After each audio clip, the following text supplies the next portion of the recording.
Hello everyone, हम लोग पढ़ रहे थे एनसीईआरटी और हम लोग उसमें से कुछ चैप्टर पढ़ चुके थे, जिसमें से हम पहुँचे हम लोग भित्ति चित्र परंपरा पे।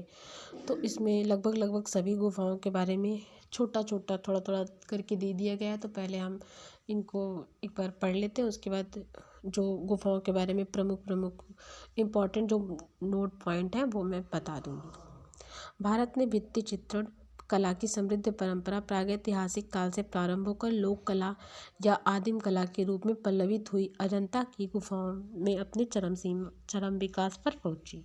तो जो भित्ति चित्रण की परंपरा है उसका जो चरम देखते हैं वो अजंता की गुफाओं में हमें दिखाई पड़ता है। भारत में जोगीमारा गुफा के चित्र भित्ति चित्र परंपरा के प्रथम उदाहरण है। इनमें आरंभिक काल के भित्ति चित्र बने हैं। जोगीमारा के बाद अजंता में भित्ति चित्रण परंपरा प्राप्त होती है। महाराष्ट्र प्रांत में औरंगाबाद के पास अजंता के गुफा मंदिरों का निर्माण हुआ। यहाँ स्थापत्य के साथ साथ मूर्ति कला एवं भित्ति चित्रण कला की भी उन्नत परंपरा विकसित हुई। अजंता के समान समृद्ध चित्रण परंपरा से युक्त 5वीं व 6वीं शताब्दी में बने बाघ गुफाओं के चित्र भी कलात्मक एवं तकनीकी दृष्टि से उच्च कोटि के हैं। बम्बई प्रांत के आईहोल नामक स्थान के पास बादामी में चालुक्यों द्वारा निर्मित गुफा मंदिरों में भी भित्ति चित्र मिले हैं। कला की दृष्टि से ये भी अपनी कला के उत्तम चित्र हैं। मद्रास के तंजौर के पास सीतनवासल नामक स्थान है। यहाँ शक्तिशाली पल्लव राजा महेंद्र वर्मन प्रथम 600 से 625 ईस्वी द्वारा बनवाए गुफा मंदिर है। इनकी भित्तियों पर भी बहुत सुंदर चित्र बने हैं, जिनकी शैली अजंता के समान है। तो इसकी बता जा रहा है सीतनवासल की शैली अजंता के समान है। सीतनवासल के कुछ चित्र जैन धर्म से संबंधित भी हैं। यहाँ की भित्ति चित्र परंपरा भी विशुद्ध भारतीय रूप में विकसित हुई। बेरुल अथवा एलोरा अजंता से कोई 50 मील दूर स्थित है। यहाँ के शिल्पियों ने पूरी पहाड़ियों को ही मंदिरों एवं गुफा मंदिरों में भित्ति चित्र पाए गए हैं। तो बेरुल और एलोरा में भी कुछ भित्ति चित्र मिले हैं, जिनके बारे में यहाँ पे बताया गया है। राजस्थान में भी महलों हवेलियों आदि में एक भित्ति चित्रण परंपरा विकसित हुई। फ्रेस्को ब्यूनो राजस्थान के भित्ति चित्रण की विधि को अरमाइश या अलगीला कहा जाता है। इसमें गीली भित्ति पर चित्रण किया जाता है। तो जो राजस्थानी जो फ्रेस्को, यहाँ ब्यूनो की बात की गई राजस्थान फ्रेस्को ब्यूनो की, तो वहाँ पे गीली भित्ति पर चित्रण किया जाता है। राजस्थान में उदयपुर, बूंदी, कोटा, जोधपुर, बीकानेर व शेखावटी क्षेत्र अपने भित्ति चित्रों के लिए प्रसिद्ध है। और इन जो थोड़ा थोड़ा भित्ति चित्रों के बारे में हम लोग शैलियाँ पढ़ते हैं तो भी पढ़ लेते हैं। तो इसमें हम लोगों ने पढ़ा कि सबसे पहले जोगीमारा के बारे में आता है। तो जोगीमारा जो है वो छत्तीसगढ़ में स्थित है। पहले तो एमपी में पड़ती थी। पहाड़ी इसकी है, रामगढ़ नदी, नर्मदा। समय काल जो रहता है वो 600 ईसा पूर्व का रहता है, मौर्य वंश का। और भी कई विद्वान हैं जो इसे और अलग अलग वंश का बताते हैं, लेकिन कुछ लोग वैदिक काल का भी कहते हैं। लेकिन जो मौर्य वंश का 200-300 ईसा पूर्व का सबसे सही माना जाता है। जो धर्म है जैन धर्म से संबंधित है। और यहाँ की जो प्रतिलिपियाँ बनाई थी 1914 में असित कुमार अरदर और समरेंद्रनाथ गुप्त ने बनाई थी। फिर अजंता के बारे में इसमें हमने देखा था। तो अजंता की जो गुफाएं हैं वो स्थित हैं औरंगाबाद, महाराष्ट्र के औरंगाबाद जिले में। और यहाँ की जो पहाड़ी है वो बिंद सतपुड़ा या इंद्राणी पहाड़ी, इंद्रियादी करके भी आता है। फिर नदी होती है जो अजंता की, वो किस नदी के किनारे स्थित है, तो बघोरा नदी। समय काल जो रहता है 200 ईसा पूर्व से 628। और जो 4 वंश हैं उनके शासनकाल में यहाँ पे बहुत ज़्यादा काम हुआ। शक, सातवाहन, वाकाटक, गुप्त और चालुक्य। इसमें से वाकाटक और गुप्तों के शासनकाल में ज़्यादा काम हुआ है। वाकाटक के शासनकाल में जो गुफा मंदिरों का जो गुफा भित्ति चित्र जो मतलब गुफा है बाहरी उसका आवरण वो सब गुफा बनी है। लेकिन जो चित्रण ज़्यादा काम हुआ है वो गुप्त काल में हुआ है। जो इसका धर्म है वो बौद्ध है। जो कुल गुफाएं मिली हैं यहाँ पे 30 गुफाएं मिली हैं। यहाँ की खोज बहुत इंपॉर्टेंट है, 1819 में जॉन स्मिथ ने की थी। और यहाँ की जो प्रतिलिपियाँ सर्वप्रथम बनी थी वो जो हम बहुत एक मोस्ट इम्पॉर्टेंट याद रखते हैं 1844 में रॉबर्ट गिल ने बनाई थी। फिर आ जाते हैं बाघ के बारे में है कि यहाँ पे बताया गया कि जो अजंता के समान समृद्ध भित्ति चित्र परंपरा जो है 5वीं और 6ठी शताब्दी में, तो समय तो हम जान गए कि 5वीं से 6ठी शताब्दी समय हो गया, लेकिन जो इसके बारे में और पूछते हैं इसकी स्थिति कहाँ है, तो धार जिला मध्य प्रदेश में हो जाएगा। पहाड़ी पूछेगा तो बिंद श्रेणी नदी, फिर आगे नर्मदा जहाँ पे जोगी मारा हम लोग पढ़ते हैं, तो नर्मदा है।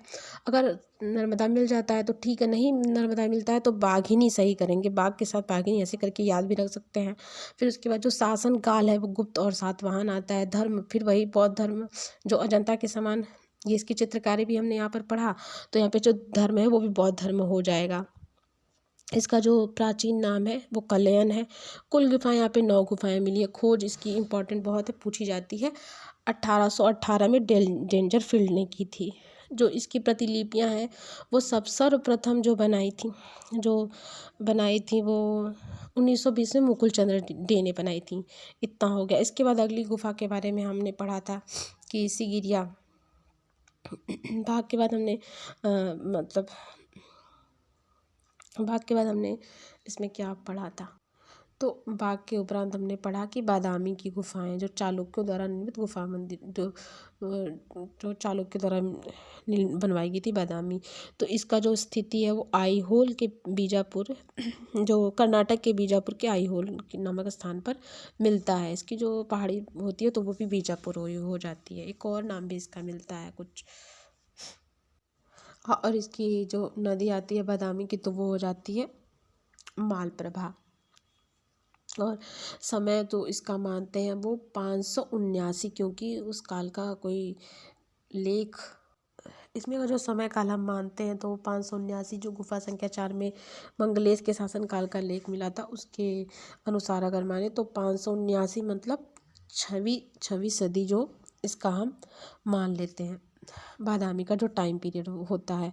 और इसका जो राजवंश की शासन काल में बनी थी तो चालुक्य राजवंश इसमें लिखा भी हुआ है कि चालुक्य द्वारा निर्मित गुफा मंदिर बादामी। और यहाँ पर जो गुफाएं मिली हैं उनका जो धर्म है वो 3 धर्म से संबंधित गुफाएं मिली हैं बादामी में। शैव धर्म, ब्राह्मण धर्म और जैन धर्म, जिसमें से जो हमारी गुफा संख्या 1 है शैव धर्म से संबंधित है, और जो गुफा संख्या 2 है वो जो है ब्राह्मण धर्म वैष्णव धर्म से संबंधित है, और वहाँ पर वाराह की एक प्रतिमा भी मिली है।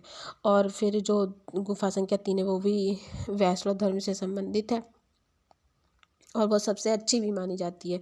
फिर जो गुफा संख्या 4 हो जाती है वो जैन धर्म से संबंधित हो जाती है। और इसका जो प्राचीन नाम है वातापीपुरम हो जाता है। पूरी जो इसकी कुल गुफाएं हमने पढ़ी, ये 4 गुफाएं, एक पहली शैव धर्म से, दूसरी तीसरी ब्राह्मण और चौथी जैन धर्म, तो हो गई 4 गुफाएं। खोज जो की थी स्टेला क्रेमिस ने की थी। इसकी जो प्रतिलिपियां बनाई थी वो जे.एम. अहिवासी ने बनाई थी। इसकी जो प्रतिलिपियां बनाई थी वो जे.एम. अहिवासी ने बनाई थी। रंगीन चित्रों का भी इसके निर्माण हुआ था 1938 में।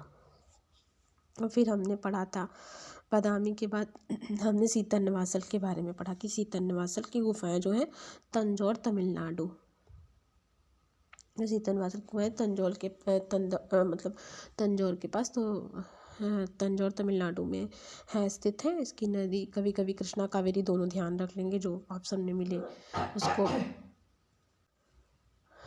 जो सीतन नवासल की गुफाएं संबंधित है वो जैन धर्म से संबंधित है, और इनका जो काल होता है वो 7वीं से 9वीं सदी होता है। खोज जो की थी प्रोफेसर दुर्बिल ने की थी। इसके बाद हम लोगों ने पढ़ा था सीतन नवासल के बाद एलोरा के बारे में। तो हमने इसके बाद थोड़ा एलोरा के बारे में पढ़ा, तो एलोरा के बारे में भी थोड़ा सा हम लोग जान लेते हैं कि औरंगाबाद महाराष्ट्र के औरंगाबाद जो अजंता जहाँ स्थित है उसी के कुछ दूरी पर 97 किलोमीटर ऐसे करके कुछ आता है, वहाँ पे वहीं स्थित है महाराष्ट्र के औरंगाबाद ज़िले में। इसका जो काल पूरा पूछा जाता है तो 4वीं से 12वीं सदी का काल हम मानते हैं। और कुल जो हम देखते हैं, और इसमें जो वंश है तो राष्ट्रकूट है। ये भी, इसको भी पुराने समय में बेरुलैया अंचल हम लोग जानते हैं। कुल गुफाएं इसमें जो मिली हैं 34 मिली हैं। इतनी चीज़ें हो गई। और इसके बाद जो ये छोटा छोटा लिखा हुआ है कि बूंदी कोटा जोधपुर बीकानेर, इसको हम सहेलियों में पढ़ते हैं। तो लगभग लगभग हमारी कई सारी गुफाएं जो हैं इसमें कंप्लीट हो गई। तो ये था आज का हमारा चैप्टर भित्ति चित्रण परंपरा। अगले अगले चैप्टर में जो अगला वीडियो है उसमें हम लोग पढ़ेंगे, नेक्स्ट पार्ट में हम लोग पढ़ेंगे लघु चित्रण परंपरा। तो keep watching and sharing. Thank you.